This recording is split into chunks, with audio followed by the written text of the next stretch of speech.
going to be going live today for the very first time. We're in Morningside Library and being broadcast not only right around the country, but also right across the world. And we're in partnership with Tesco Bank, with the Reading Agency and with Scottish Libraries, and we're all very proud to be part of this extra special big launch ahead of this summer's theme, which is Record Breakers.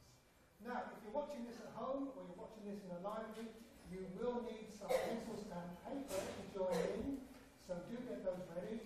And adults, if you'd like to join in the fun too, you can tweet us at hashtag Record Breakers, and you can let us know what you think about what's happening today. So, we're going to launch straight into the action, so I would like to welcome our very special guest for this afternoon. She is the award-winning illustrator and author of lots of fabulous books that you'll know and love. So please, let's meet Catherine Rayner.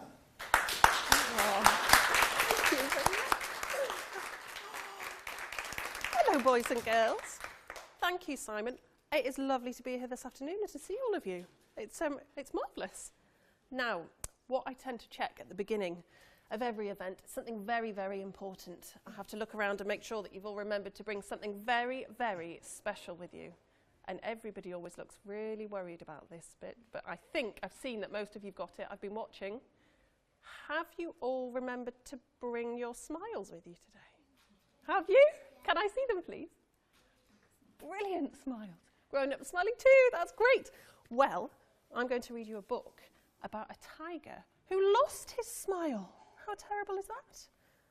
Has anybody read this story before? Yeah. You have. It's a tiger called Augustus. So is everybody sitting comfortably? Yes, you are. You all look very comfy. Then I'm going to start. Augustus the tiger was sad. He had lost his smile. So he did a huge tigery stretch. Can everybody do a huge tigery stretch for me, please, like maybe they did this morning? Marvellous. And he set off to find it. First, he crept under a cluster of bushes. He found a small, shiny beetle, but he couldn't see his smile. Then he climbed to the tops of the tallest trees.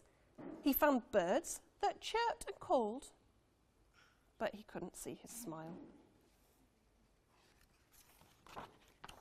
Further and further Augustus searched. He scaled the crests of the highest mountains where the snow clouds swirled, making frost patterns in the freezing air.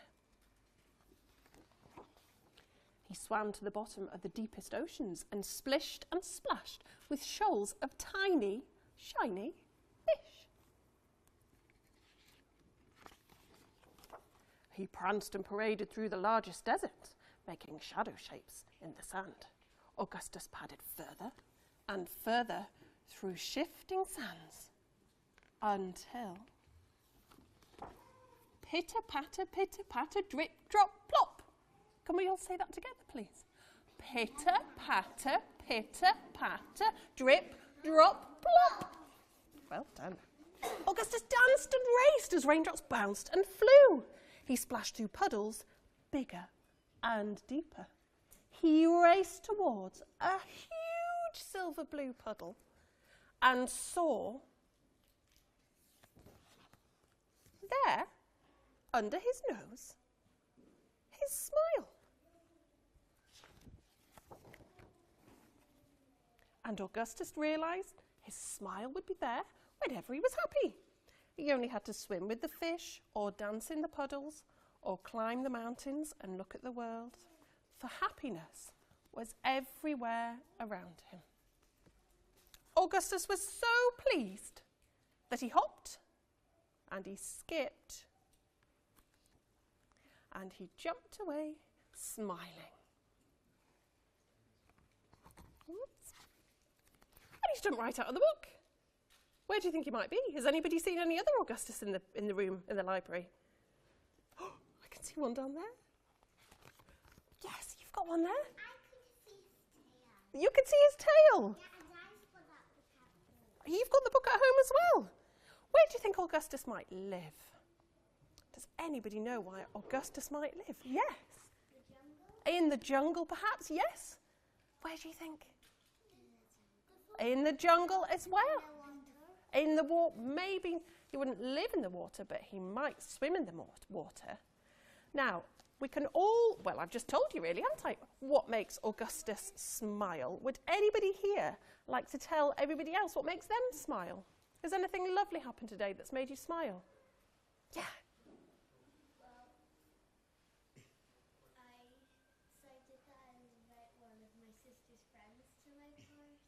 Oh, that's lovely. Parties make me smile too, so that should be really pleased. That's lovely. Yes, what's made you smile today? Because you're happy? A happy song. Oh, a happy song would make me smile as well. Anybody else got anything that's happened today? Or anything that's happened recently? No? Does being tickled make anybody smile? Does it? We can test this one. It's very easy to test. Does being tickled make anybody smile? Yes, quite a few of you. Do you think Augustus would like to be tickled? Yeah. What noise do you think Augustus would make if he was being tickled and he was really happy? What do you think he might do? Laugh. He might laugh. Can anyone think of a more tigery noise? Yes? A roar. Should we see if we can do a big roar all together? And if we do it all together, it might be as loud as when Augustus does it. What do you think? Are you ready? 1, 2, 3. I think you can do it louder than that. You ready? 1, 2, 3. That was fun. Oh, no. Oh, dear. You see, that was such a loud roar. It was a scary roar. I'm sorry. Oh, dear. Good. That was quickly solved. Smiling now. Right, would anybody like to see? Oh, I should explain. Does anybody know what I do for a job? Do you know why I'm talking to you? Do you know why? No? Well, we're going to tell you. Yes. Because you're the author of the book that you just read. That's fantastic, because I'm the author of the book that I just read. And do you know what else I do? So I'm an author and an illustrator. Yes, that's right. So I drew, all the pictures that are in this book, and I wrote all the words. And it is a lovely job. It really is. Hands up here, who likes writing? Fantastic. And hands up, who likes drawing pictures? Oh, a lot of you like drawing pictures. I wrote and illustrated my first book when I was about your age. I was very small, and this was the first book that I wrote and illustrated that was published. So I often start with this one because it feels like the right order to read the stories. So I'm going to show you how to draw Augustus. And we are going to do some drawing all together a little bit later on too. But for now, I'll just show you how I drew him, because it's really very easy. I think once you know how to do it, you'll be able to do this at home. So here he is. Actually, I'll just hold that. So sometimes, well, everyone at school used to say that when I draw something, it looks really, really rubbish to start with. And then eventually, it kind of looks like what it's supposed to. So if you can't see this bit, don't worry. But he's really just a series of shapes. Does he look like a tiger yet? No. What does he look like? A big square in a blob? Yeah. Yeah. There he is. Now, what I use to colour in with when I'm doing events, has anybody at home ever used a chalk before? Have you all used chalks? They're really good, aren't they? Well, these are just big chalks. And I use a sponge because it means you don't have to sit there and watch me colouring in. Because it would take a long time to colour all this in. So I first drew tigers at Edinburgh Zoo. Has anybody here ever been to the zoo? A lot. Aren't we lucky to have a zoo so near with tigers? And I used to sit with my sketchbook. Has anybody here got a sketchbook that they do drawings in? Oh, they're lovely magic things, sketchbooks, aren't they? And I used to sit and draw tigers over and over and over and over again until eventually I had a character, and he was called Augustus, and then I wrote a story about him. So he's one of my favourite.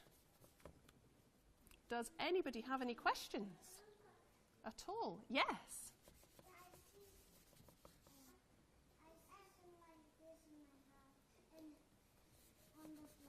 Ah. Oh, did you? Ooh, brilliant. Well, that is exciting. Do you think this looks like a tigery colour? Not quite. Do you think it does? Have you got a question? Yeah, go on. What inspired you to write Oh, what a fantastic question. What inspired me to write my book? Augustus? Well, I have to say, the tigers that I were drawing in my sketchbook, it was the middle of winter and it was very, very cold. And they all looked a bit sad. They all had sad faces.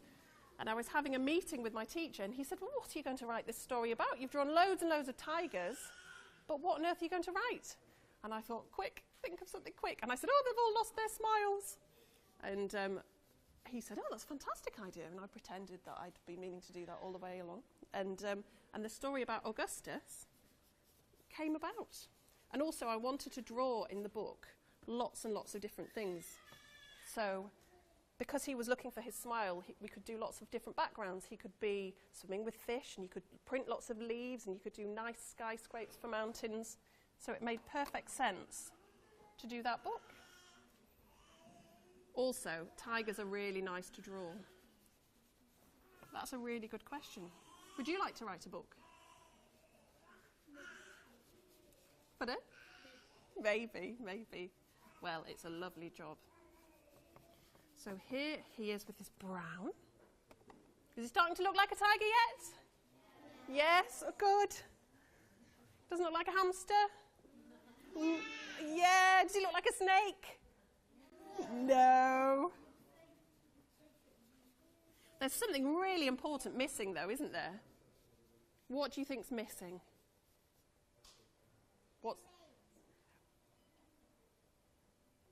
What do you think's missing? The black bits, otherwise known as stripes. The stripes, brilliant, well done. Yes, he is missing his stripes. And something else. What were we just talking about? He has a very, very happy big smile.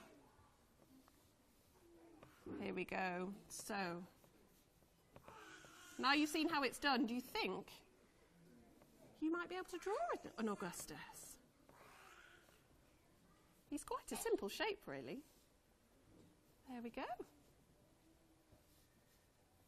So, you'd think I'd be good at talking and drawing, but it's actually quite hard. There you go. Big smile. And there's something very important missing. Can anybody tell me what that might be? They stick out of his cheeks. Yes. Whiskers, of course. So there he is. Oh, it's funny drawing on here because usually I sit in my studio and there's nobody around. I just sit and draw and think to myself, nobody's watching. So there is a very quick Augustus. There you go. Now, does he look a bit funny? Yeah. He does look a bit funny. I've done the nose a bit wrong. Hopefully I can be forgiven. Right, so we know that some of you have seen a tiger. And some of you, well, I don't know, has anybody here ever seen a real live crocodile? Has anybody in here seen a real crocodile? No. Well, aren't you a lucky bunch? Thank goodness for that. I met somebody last week who said he'd seen one in his garden. It was very scary. Have you seen a crocodile? Once on TV. Phew, I don't think I'd really like to get that close to a crocodile. Well, this is a much more friendly crocodile. This crocodile is called Solomon. Has anybody read this book before? Yes, a lot of you have. Brilliant. so you know what happens at the end. So there's a point where I turn the page and I'll nod at you really enthusiastically and we'll all say snap. Do you think we can do that? Yeah. Yes? Yes. Brilliant. And would everyone like to have a little shuffle? Are you all nice and comfortable and ready for another story? Yes. Lovely. Well, all is peaceful on the banks of the river. Everyone is relaxing in the morning sun until, uh-oh, here comes trouble. Solomon splats and slops through the mud to make the frogs jump. But the frogs croak, "Go away, Solomon, you're nothing but a pest." So Solomon shakes the bulrushes and bugs the dragonflies. But the dragonflies sing, "Go away, Solomon, you're nothing but a nuisance." Solomon decides to stalk the storks. They get in such a flap. "Go away, Solomon," the storks squawk, "you're nothing but a pain." Out of the corner of his eye, Solomon spies the biggest hippo in the river. This could be the best fun yet, he thinks. Solomon charges! But Solomon, roars the biggest hippo, "Go away, you're nothing but trouble." Oh, poor Solomon. No one wants to play. But then Solomon hears a noise. Somebody is making the frogs jump. Somebody is bugging the dragonflies and somebody has the storks in a flap. But it's not Solomon. Somebody is getting nearer and nearer. Are you ready, boys and girls? Yeah. 1, 2, 3, snap! Well done. Uh-oh, here comes double trouble. Oh. There you go. He's a bit wicked, isn't he? And they've run away. That was the story of Solomon Crocodile. Can you tell I had a lot of fun writing that book? He's really good to draw, especially with those big sharp teeth. He is good fun. A little bit wicked, but good fun.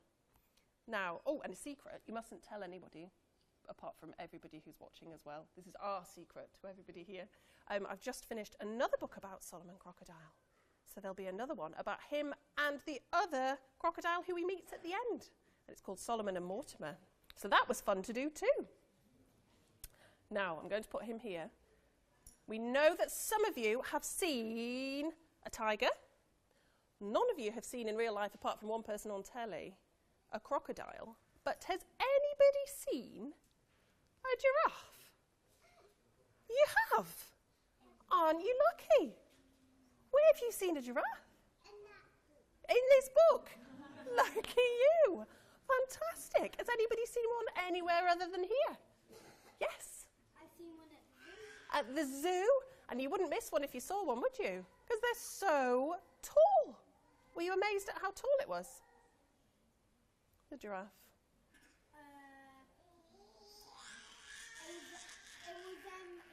It was taller than this library and it was still a baby. Whoa, taller than this library and still a baby. That is amazing. Well, I need you to help me a bit with this book. Do you think you'd be able to help? Yeah. Can anybody in here count to 10? Anybody do that? Oh, good. That's easy. Brilliant. Well, how exciting. I have lots of helpers. That's really, really good. So, when I start saying the numbers in this book, do you think you'll be able to count along with me? Yeah. Yes, and everybody in the libraries elsewhere and at home could count along too, because this is a story all about learning to count at home. So, is everybody sitting comfortably?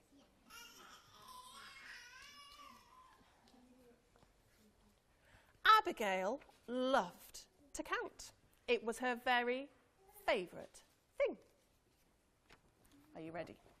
She counted the spots on Ladybird.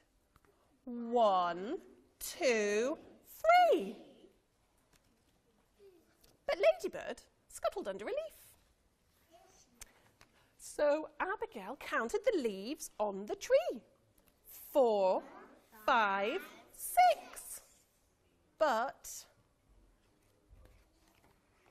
somebody was eating all the leaves. Crunch, munch, lunch.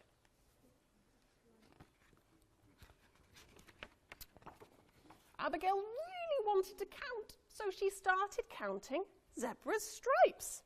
7, 8, 9. It's incredibly difficult to count when you're moving, Zebra, grumbled Abigail. But Zebra just couldn't help it. And there was no point even trying to count Cheetah's splotches. Whoosh! Can we all do a whoosh? Whoosh! Well done. He was just too fast. Come back, everybody, said Abigail crossly. Oh dear, sighed Abigail. There must be something I can count. I know, just the thing, whispered Ladybird. Follow me. Flowers, giggled Zebra. Come on, we'll help you count. Unfortunately, Abigail's friends were not very good at counting. 1, 2, 5 lots, bellowed Zebra. 1, 3, 7, many, giggled Cheetah. It was impossible. But Abigail was a very patient giraffe. Carefully, she showed her friends how to count. Are you ready? 1, 2, 3, 4, 5, 6, 7, 8, 9, 10. All day long they practiced until at last their counting was nearly perfect. But by that time, oh, it was dark. Oh no, grunted Zebra. How can we count when the sun has gone? Cheetah's tail drooped and Ladybird frowned. But Abigail just smiled. Don't give up, everyone. Look. High above, the stars were twinkling, and they were not going anywhere.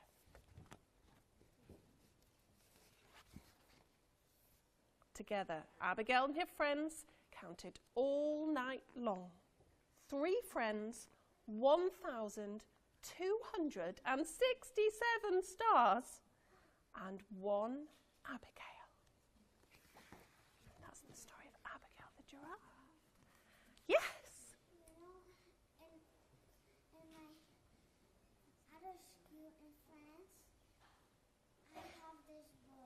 You have this book in France? Yeah. And is it in French? Is it written in French? Yes, Abigail, it's France. That's amazing. My friends have this book. Oh, that's great. So Abigail's made it to France. That's excellent. She has been translated into French. She's in a few different languages, which I think is very exciting. So, I've lost my thread a little bit now. Oh, we're going to do some drawing. Do you think that we could all draw Abigail together if I show you how to do it? Yes? So what we need now is some paper and a pencil. And if you're at home and in other libraries, it's a good time to get your pencil and paper just now. We're going to hand them out here. And I'm going to draw Abigail. I need to check another thing. I need to check quite a few things, don't I, in this? Can anybody here, or does everybody know what a strawberry looks like? Do you? a strawberry, then you'll be able to draw a giraffe. Do you believe me? Yeah. You do? Oh, that's good. That's nice. Strawberries, leaves, and sausages make up giraffes. So, I'm glad you all know what a strawberry is. It's coming into strawberry time of year.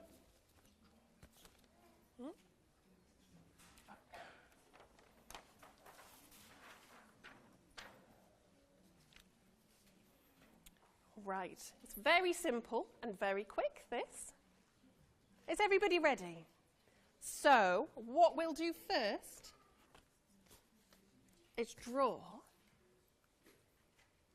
a strawberry shape. Can everybody do that all together? Yes. I'm going to look around and check that everybody's done that. Some people have not quite got their clipboard. Lovely. Wonderful. Now, once you've drawn that shape, you kind of draw another half strawberry shape. Like that. Well done. You see, they look like giraffes already to me, all these drawings. They do beautifully. Right. Hands up who can draw sausages. Sausage shapes. Are we all good with the sausage shape? Fantastic. Here we go. And there are the horns on the giraffe. They're called ossicones. It's a good word, isn't it?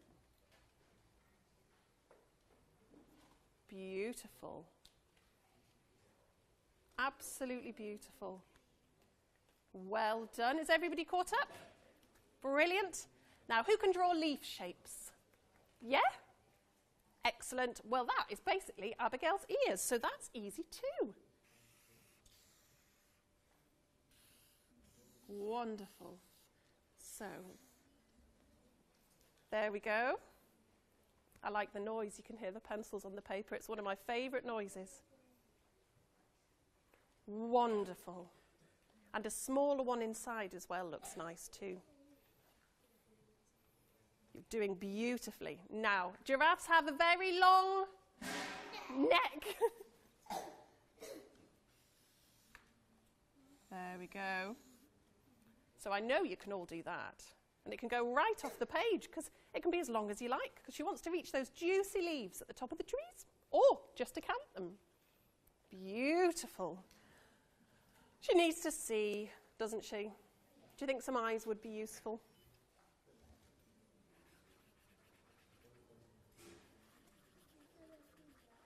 Some eyes. Well done. And some nostrils. Which are more circles. Well done. And do you think she's happy? Yes. And a little smile. And there she is. And then she might just like a little mane. Now, the splotches are for colouring in at home. Do you think you'd like to do that? And you can count the splotches that you do. In the meantime, if you want to draw circles for where they might be, that's fine too. Shall I show you how I do it? Yeah?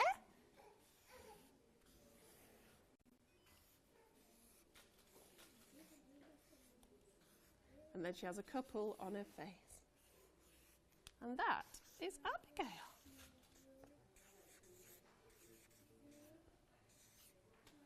That is Abigail the giraffe. These pictures are absolutely beautiful. Can I have a look at that one? Look at that. That's just so pretty. Well done. Oh, they're fantastic drawings. Well done, everybody. I'll come around and have a look at them afterwards. I think you should all give yourselves a huge round of applause. They're fantastic pictures. Well done. Well done. Thank you, everybody, so much. I think that concludes what we're about to do. Sorry? You're going to colour that in? Brilliant. Oh, these drawings are wonderful. They are absolutely fantastic. It's certainly You've made me all smile. done brilliantly. So, boys and girls, and of course everybody who's watching at home or in libraries, I think this has been absolutely fantastic. I'm sure you'll agree with me. What a wonderful event. And thank you, Catherine, for a wonderful time. So can we all join together and say thank you very much, Catherine. Oh.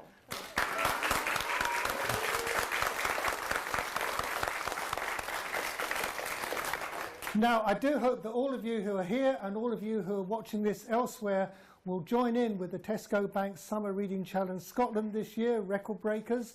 And if you want to keep up to date with what's happening, you can always look at our website, which is recordbreakers.org.uk, and that's all the latest updates and news, so do look at that. Before we finish, can I just say a big thank you to Tesco Bank and to the Reading Agency and to Scottish Libraries for all their help in organising this event, and also a special thanks to Edinburgh City Council and of course to Morningside Library and everybody here. So thank you all very much, and thank you all for coming. And we'd like to say a big thank you to all of you guys too, so give yourselves one last big round of applause. Yay! Thank you.